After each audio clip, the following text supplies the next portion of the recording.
कल्पना है कि हम दिवस को मनाते हैं बहुत ही जोश खरोश से, लेकिन एक सिर्फ एक नाम रख देते हैं कि अंतर्राष्ट्रीय युवा दिवस है, ये अंतर्राष्ट्रीय बाल दिवस है, इस तरह का नाम रखकर सिर्फ हम एक दिन ही सतर्क रहें। जरूरत है हम हर दिन सतर्क रहें और हर दिन क्या हर क्षण हम सतर्क रहें। मनुस्मृति में कहा गया है यत्र नार्यस्तु पूज्यन्ते रमन्ते तत्र। जहाँ नारियों की पूजा की जाती है वहाँ देव का निवास है, देवता निवास है। नारी की पूजा से तात्पर्य मेरा ये नहीं है कि आपको अक्षर जोड़नी माला लेकर के अपने घर में जो भी नारी शक्ति है उसकी पूजा करें, नहीं। आपके इर्द गिर्द घर से ही शुरू होता है। जो नारी शक्ति है वो उसी का ही आपकी जिंदगी उसी का ही पर्याय है।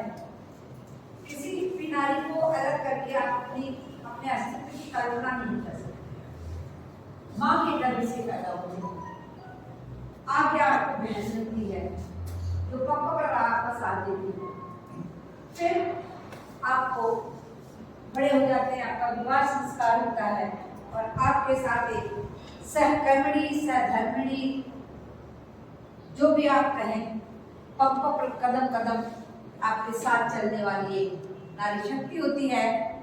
और कहते भी हैं कि हर सफल पुरुष के पीछे एक नारी का हाथ अवश्य होता है। उसके बाद वो आपके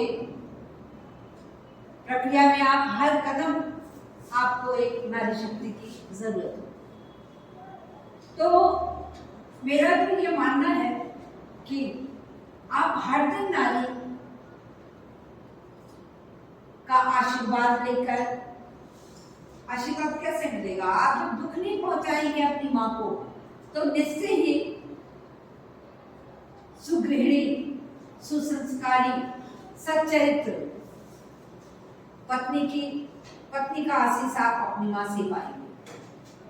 जब आप उसी नारी शक्ति को भार्या के रूप में स्वीकार करेंगे तो हर दिन आप अच्छे पति होने का सौभाग्य पाएंगे, हर दिन।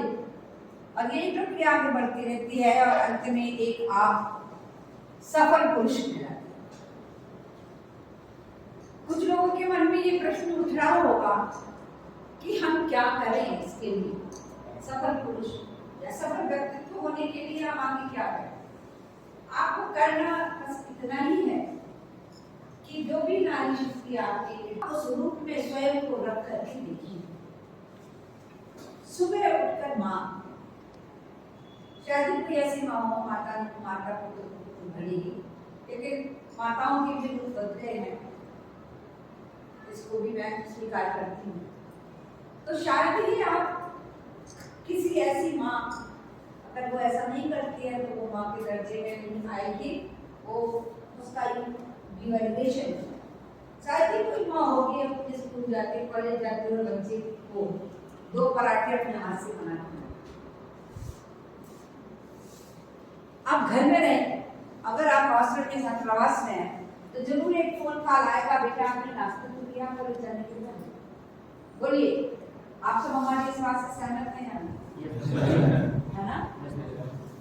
फिर वही बहन के रूप में बहन भी पूछेगी। तो क्या बिल्कुल आप ये सोचिए, एक रथ है जिसके 2 पहिए, जब तक एक रथ में दोनों पहिए बराबर होते नहीं चलेंगे तो रथ या तो पड़ता उल्टा टूटता, जो भी उसमें बैठा है उसको शेक करता हो। तो ज्ञान और नारी, मन और पुरुष, जीवन रूपी रथ के 2 पहिए और दोनों पहियों में पर्याप्त हवा, पर्याप्त दबाव हो तभी जीवन की गाड़ी आती। तो इस वर्ष का जो थीम है उसमें आपको बताना चाहूंगी। इस वर्ष तो थीम क्या है, वो है gender equality for sustainable tomorrow. Gender equality for sustainable tomorrow, अच्छे भविष्य के लिए जेंडर इक्विटी। जेंडर इक्विटी का मतलब ये नहीं है कि एकदम जो हमारी नारी शक्ति है वो पूरा बिंदास होकर के उसी तरह से प्रकृति में घूमे और क्या है तो मैं तो सशक्तिकरण जानती हूँ, मुझे सशक्तिकरण किस अर्थों में, किन अर्थों में, ये भी सोचना पड़ेगा। सशक्त होना हमें पाश्चात्य सभ्यता का अंतर्गत सशक्त होना कतई नहीं। सशक्त होना आधुनिकता में आना ये विकास की भी परिभाषा है, देश विकसित देश की भी परिभाषा। और बड़े दुख के साथ मुझे ये कहना पड़ रहा है कि हम भारतवासी बिना कुछ सोचे समझे हम अंधानुकरण करते हैं, ब्लाइंड फेथ करते हैं। हम अपने क्लाइमेट को नहीं देखते, हम अपने पर्यावरण को नहीं देखते, हमारे पर्यावरण की आवश्यकता क्या है, हमारा रहन सहन कैसा होना चाहिए, हमारा आचार विचार कैसा होना चाहिए, और बस आंधी की दौड़ में भागते जाते। हमें समझना होगा, हमें अपने आप को एक सही दिशा देनी होगी, तभी हम राष्ट्र की दिशा को सही दिशा में ले जा सकते हैं और उसकी राष्ट्र की जो आज दशा है उसमें हम परिवर्तन एक एक करके। बूंद बूंद से सागर भरता है, बूंद बूंद से घड़ा भरता है। सागर की क्या बात है, सागर तो अथाह जलराशि का भंडार है, लेकिन घड़ा तो बूंद बूंद से ही बनता है। एक ही सागर सब सदे सब सागर। एक चीज को आप पकड़िए कि हमें इक्वलिटी लानी है। Equality in the sense, equality है, अभी भी है। आप बराबर की जॉब करते हो, बराबर के ड्रेसिंग सेंस भी अब हो गए हैं, कोई ऐसा बंधन नहीं है। लेकिन सब कुछ के बावजूद भी आपको शायद ये मेरा विचार थोड़ा सा पुरातन लगे, लेकिन मैं सशक्तिकरण की पक्षधर हूं, मगर सशक्तिकरण में भी एक सीमा है। सशक्त आप मन से होइए, परिवेश से नहीं। परिवेश आपको कतई सशक्त नहीं बना सकता। हमारे देश में जो क्लाइमेट है उसमें जिस तरह का ड्रेसिंग सेंस, जो खान पीन हमारे देश का है, वो इस एटमॉस्फेयर, इस क्लाइमेट के लिए सुटेबल है। अब जब हम अपने क्लाइमेट की चीज को छोड़ करके दूसरे क्लाइमेट का, दूसरे परिस्थिति की चीजों को अपनाने लगेंगे तो निश्चय ही हम कहीं ना कहीं उस गति से आगे नहीं बढ़ेंगे जिस गति से हमें बढ़ना है। जहां तक सबके विचार की बात है तो वैयक्तिक विभिन्नता एक शब्द आता है, इंडिविजुअल डिफरेंसेस। किसी दो की राय एक नहीं, लेकिन 10 की राय को तो एक में लाया जा सकता है। दो तो बिल्कुल लड़ेंगे, वो नहीं, ये नहीं, वो नहीं, लेकिन जब 10 आएंगे तो ये हो सकता है 6 एक तरफ जाए और 4 एक तरफ, तो 6 वाला स्ट्रॉन्ग पॉइंट होगा तो उसको लेकर के आगे हम प्रोसीड कर सकते। तो आप लोगों से बस मेरी यही गुजारिश है आज के दिन कि आप एक दिन मत समर्पित करिए नारी शक्ति। समर्पित का मतलब कि अर्पण नहीं कर देना है, सरेंडर नहीं करना। समर्पित का मतलब मन से समर्पण, कि हाँ जैसे मेरी माँ, मेरी बहन, मेरी बेटी है, मेरी पत्नी, उसी रूप में समस्त नारीगण। अगर ये सोच आ जाए हमारे अंदर तो मैं दावे के साथ कह सकती हूँ कि 75% से अधिक होने वाले क्राइम बिल्कुल समाप्त, बिल्कुल समाप्त। इसके लिए मैं एक ही पक्ष को जिम्मेदार नहीं मानती, दूसरा पक्ष भी उतना ही जिम्मेदार है। अपने पक्ष में कोई अगर विसंगति होती है उसके लिए दूसरा पक्ष भी जिम्मेदार। तो दोनों तरफ बैलेंस बनाना है। कहने का मतलब मेरी बहनें अदरवाइज नहीं लेंगी, एक वर्ड होता है संस्कृति, संस्कार, इसी पर टिकी हुई है हमारी भारतीय जो विरासत है, जो आज तक आ गई। इसमें अब कई जगह लीप पोल्स हो गए और वो बोल बिना मकसद के हुए हैं। हमने अपनी मनबढ़ी नहीं किया है कि हम भी एडवांस हैं, हम भी आधुनिक हैं। हम की जो भावना है, हम क्यों पीछे हैं? तो इसमें थोड़ा अहम को त्यागना होगा, सर्वधर्म समन्वय से सोचना होगा, सभी को मिलकर के सोचना होगा, आगे बढ़ना होगा। और अब मैं थोड़ा सा और प्रकाश डालूंगी कि ये क्यों मनाया जाता है। प्रश्न उठ रहा होगा कि ठीक है, डेट तो हमें पता चल गई, लेकिन क्यों मनाया? सबसे पहले ये 1911 में जर्मनी और डेनमार्क में मनाया गया था। तब तिथि थी 19 मार्च। 19 मार्च से हटा करके इसकी तिथि को 8 मार्च किया गया और 1975 तब से लगातार ये महिलाओं के सम्मान में मनाया जाता है। किस प्रकार के सम्मान में? उनकी उपलब्धियों, उनके व्यक्तित्व, उनके कृतित्व जो भी हमारे समाज में है, अछूता नहीं है कोई भी पक्ष, कोई भी क्षेत्र महिलाओं की कर्तव्य निष्ठा, उनके जोश, जज्बा, जुनून से अछूता नहीं है।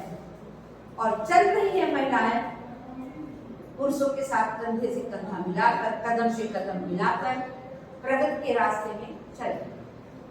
थोड़ी सी सोच का परिवर्तन, दोनों को सोच में अपनी परिवर्तन करना होगा और थोड़ा संकुचित दायरे से बृहद दायरे में जाना, साइंटिफिकली उसको सोचना होगा। हर चीज के पीछे कोई ना कोई कार्य के पीछे कारण होता है, हमको उस कॉज पर जाना है, उस कारण पर जाना है। इसे टाइम का इंडिकेशन दे दीजिएगा, टाइम अभी है 2 मिनट। तो हमको उसके कॉज पर जाना, जब हम कॉज पर जाएंगे तो हमें ये लगेगा कि हाँ भाई सही है। अगर यहीं पर हम कहें कि 6 पॉकेट जीन्स इधर आ गई, कटी फटी जीन्स, ये आजकल बड़े ही हाई कॉस्ट पे मिलती है और उसके दीवाने हैं हमारे युवा वर्ग और युवा वर्ग में सभी आ जाएंगे। तो ये जरूरत कहाँ की है? हमारे यहाँ फटी जीन्स कहते हैं, कटी फटी जो जीन्स लाते हैं उसमें सीधे अल्ट्रावायलेट का ओजोन लेयर में डिप्रेशन हो गया है, ओजोन की छेद से अल्ट्रावायलेट आती है और हो सकता है आपके उसी पर्टिकुलर पार्ट पे पड़े और उसका कलर व्हाइट होने लगे, और व्हाइट होते होते वो एक रोग का कारण है। वहां कोल्ड कंट्रीज में ये नहीं। हमारी बात किस हद तक सही लगी? आपकी तालियां इसका समर्थन करेंगी।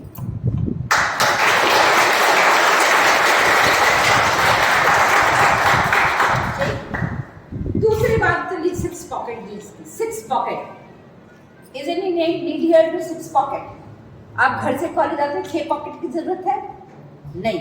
वो गड़ेरिए जो शिप को चराते 6 पॉकेट, एक में मूंगफली, एक में काजू, एक में बादाम, इसलिए कि पूरे दिन वो अपनी भेड़ों को चराते हैं तो थोड़ी थोड़ी देर पर कुछ खाने के लिए, इसलिए यहाँ कोई जरूरत नहीं है। यहाँ तो आपको हमारे इंडिया में तो आपको रोटियां मिलती हैं घर की, माँ की, बहनों की, पत्नी के हाथों की सेकी, और नहीं तो आपके खुद के हाथों की सेकी। और यहाँ पर आपको जहां भी आप रहते हो सुविधा होती है, कैंटीन की आप खा पी लेते हो, आपको कोई जरूरत नहीं है।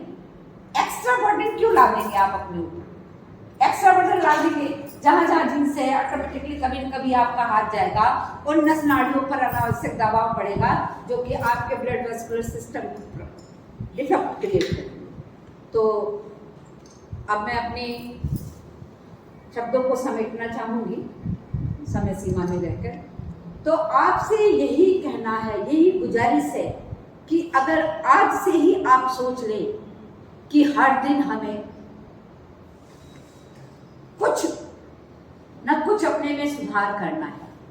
एक बात और हमारे देश की बहुत बड़ी विडंबना है, हम हम एब्यूजिंग वर्ड यूज करते हैं, और एब्यूजिंग वर्ड में मोस्टली टारगेटेड होती हैं females. It's not good, it's not good. जिसने आपको जन्म दिया, जिसने आपको जीना सिखाया, तो उसके लिए अगर सम्मानित शब्द नहीं यूज कर सकते हैं, सम्मानित शब्द का नहीं प्रयोग कर सकते हैं, तो एब्यूजिंग वर्ड भी मत करिए प्लीज प्लीज प्लीज। अगर आज के दिन से एक ये प्रण कर लें कि हम किसी भी नारी शक्ति को एब्यूज नहीं करेंगे। 1 महीने तक आप ये सब करिए, सोच करके नहीं करना नहीं करना नहीं करना, तो 1 महीने के बाद वो आपकी हैबिट फॉर्मेशन हो जाएगी और आप उस हैबिट में आ जाएंगे। तो इसी तरह से हम अपना परिष्कार, परिशुद्धता अपने में ला सकते हैं और बहुत कुछ कर सकते हैं। और आप युवा वर्ग हो, देश की सारी समस्त विकास का, प्रगति का, संस्कृति संस्कार के आप ही नायक हो, आपको ही उसे आगे ले जाना है। हाँ, अच्छा वक्तव्य डॉक्टर संतोष सर ने दिया, बिल्कुल सही है कि बाउंड्री वॉल से जहाँ बाहर गए, वेटलेसनेस में, अंतरिक्ष में गए तो तैरने लगोगे, और भी कहीं बाहर आप गए बाउंड्री वॉल से तो दुर्घटना की संभावनाएं बढ़ती हैं। और ये जो सर ने कहा, ये बिल्कुल 100% है, ये हमारे सृजनकर्ता का सृजन है। ये दोनों स्त्री पुरुष, बेटी बेटा, ये हमारे सृजनकर्ता का सृजन है, और उसको सम्मान देते हुए नारी की कोमलता, नारी के ममत्व और नारी की जो भी परिभाषाओं में आता है, उसको ध्यान में रखते हुए ही समानता की बात करें। समानता तो हर जगह है, समान से जॉब कर रही है, लेकिन कहीं ना कहीं कुछ थोड़ा सा पॉइंट है, वो नेचुरल है, वो नेचर का बनाया हुआ है, सृजनकर्ता की कृति है। तो हम लोगों को इन सब बातों पर बड़ा ध्यान देना पड़ेगा। अगर हम इसको अपने संस्थान से ही शुरू कर दें, अभी से ही शुरू कर दें, तो अतिशक्ति नहीं होगी, बहुत अच्छा होगा।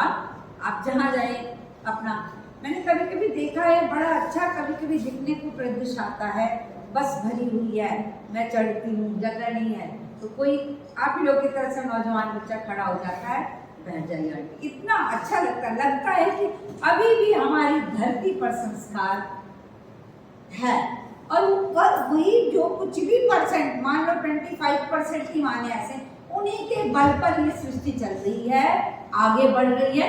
तो क्यों ना हम उस 25% को 50% में बदल दें, 75% में बदल दें, अच्छा रहेगा। तो हम लोग कटिबद्ध हो जाते हैं, अपने यहीं से कटिबद्ध हो जाते हैं। अभी से शुरू करते हैं, क्योंकि कोई समय मुहूर्त अच्छे कार्य के लिए कोई समय मुहूर्त देखना, उतना उस कार्य में बाधा डालना है। जस्ट नाउ वर्ड होता है ना, जस्ट नाउ, तो जस्ट नाउ अभी से आप अपने मन में ये कर लीजिए, दृढ़ प्रतिज्ञा कर लीजिए कि अब से हम किसी भी नारी को, चाहे जिस भी रूप में हो, सड़क पे चलते किसी रिक्शे में, ऑटो में बैठी बहन के रूप में, और किसी भी रूप में हो, हम उसको सम्मान देना शुरू कर दें। क्योंकि ये बिल्कुल सत्य है कि जहाँ पर नारियों को सम्मान दिया जाता है, वो घर कभी बर्बाद नहीं, वो घर, उस घर में कभी क्या कहते हैं, उस घर में कभी नहीं आती भी है, तो उसको सम्मान देने से वो खुद ही अपने को सीमित करके उसे बढ़ा लेती है।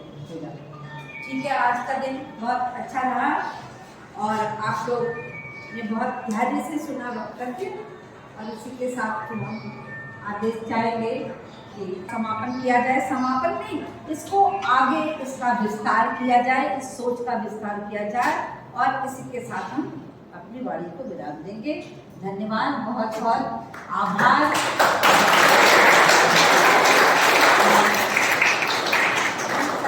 सभी का बहुत बहुत आभार जो आप लोगों ने अपना समय निकाला। निकाला इतने नोबल वर्क के लिए, उत्तम कार्य के लिए। और ऐसे ही जैसा कि अभी सर ने कहा है, रजिस्ट्रार सर ने, कि ऐसा ही हम आगे भी करते रहेंगे, जो भी प्रोग्राम आएंगे, और करते ही नहीं रहेंगे, उसको उस पर अमल भी करते रहेंगे, आगे बढ़ाते रहेंगे। तो इन शब्दों के साथ मैं अपनी मोबाइल को विराम देना चाहती हूँ और आप सबका बहुत बहुत धन्यवाद और सभी को महिला दिवस की ढेरों शुभकामनाएं। आपने तो बहुत कम शब्दों में सारी चीज मुकाबले में साबित किया और बहुत अच्छा लगा। हमारी तरफ से और कॉलेज तरफ आप सबको शुभकामनाएं और महिला दिवस के उपलक्ष्य में आप सबको हार्दिक शुभकामनाएं। केवल श्रद्धा हो नारी, तुम केवल श्रद्धा हो। जहां कहीं भी आप नारी का देखेंगे वो प्रचंड कालिका रूप धारण होता है जब विध्वंसात्मक कृतियां होती हैं। अदरवाइज